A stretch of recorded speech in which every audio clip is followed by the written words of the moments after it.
Hello everyone, welcome to our YouTube channel, Buddha Affirmation.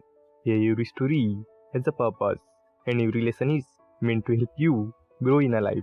So let's dive into a new story that will teach us a deep lesson about listening deeply. So let's start the story. Once upon a time, in an ancient kingdom, there lived a wise king who loved his people and ruled his land with justice and care.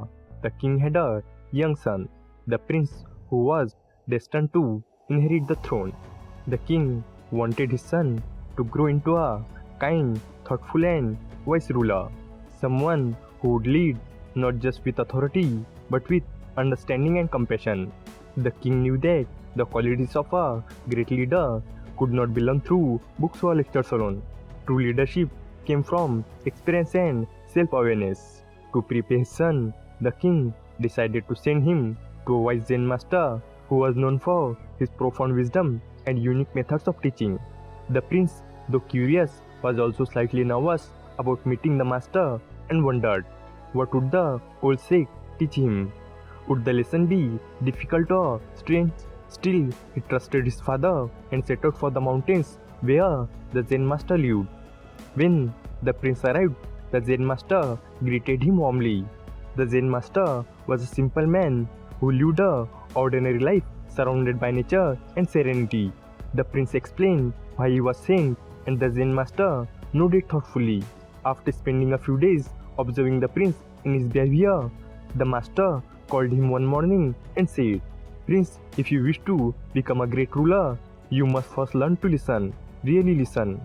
I want you to spend a year alone in the forest.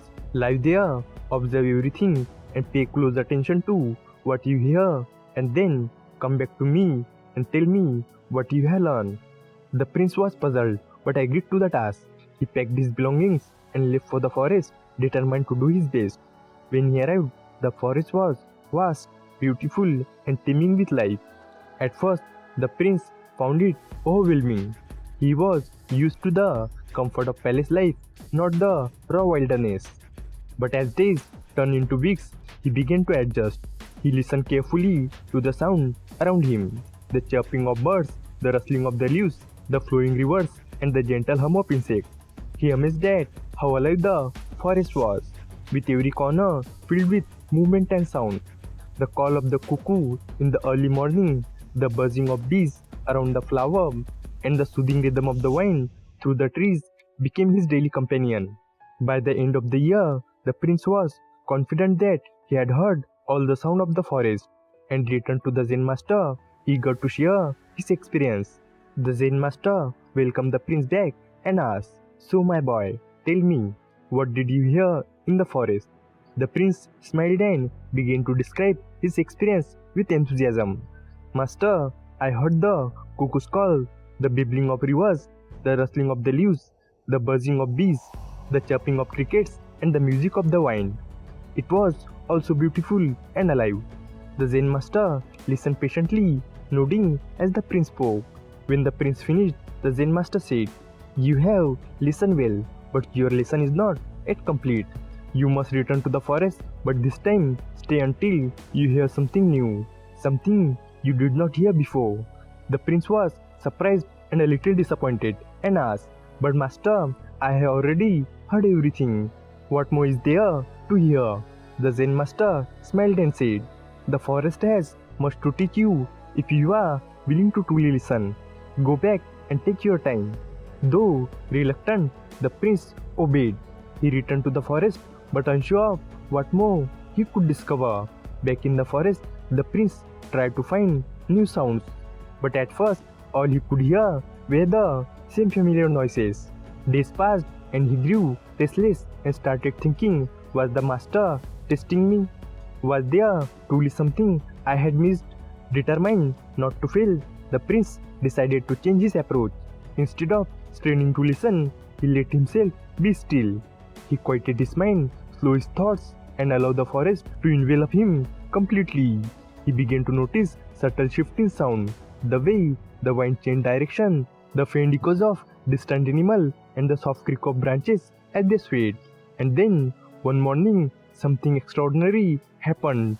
As the first rays of sunlight touched the earth, the prince heard the delicate sound of flower bud blooming. It was so faint that it felt more like a whisper than a sound. He also noticed the gentle hum of sunlight warming the ground, the soft flutter of butterfly wings, and even the sound of dew being absorbed by blades of grass. These were not sounds one could hear casually. They required complete stillness, focus, and a deep connection with the environment. The prince realized that by opening himself fully to this experience, he had unlocked a new level of awareness. After another year, the prince returned to the Zen master, but this time he carried himself with a quiet confidence. The master greeted him and asked, "What did you hear this time, my prince?" The prince bowed and replied, "Master, at first I heard the same sounds of birds, rivers, and wind, but as I listened more deeply, I began to hear what I could not hear before. I heard the sound of blossoms opening, the hum of sunlight, the song of butterflies, and even the soft gulp of grass drinking dew." The Zen master smiled widely and said, "Very good, prince. You have learned the art of listening beyond the obvious. This is a skill that separates great leaders from ordinary ones. A true leader does not just hear what is said, he understands what is left unsaid. He senses the needs and emotions of his people even when they don't voice them. He pursues their struggles, their joy, and their silent hopes. When a ruler learns to listen like this, he earns the trust of his people and he can address their true needs and guide them wisely. This is the foundation of compassionate and effective leadership which you just learned." This story teaches that leadership is not just about authority or decision making. It is about empathy, awareness, and the ability to truly listen to what is said and, more importantly, to what is not. In our own lives, whether we lead a team, a family, or community, we can all benefit from this wisdom. By being attentive and present, we can understand the needs and feelings of those around us. We can hear the unspoken words, recognize the subtle signs, and respond with compassion. Just like the prince, we must learn to quiet our mind and listen deeply. Only then can we connect deeply with others and make a positive impact on the world. Thanks for watching the video. If you enjoyed this video, hit like button, and for more such stories, subscribe to our channel. Thank you and stay positive.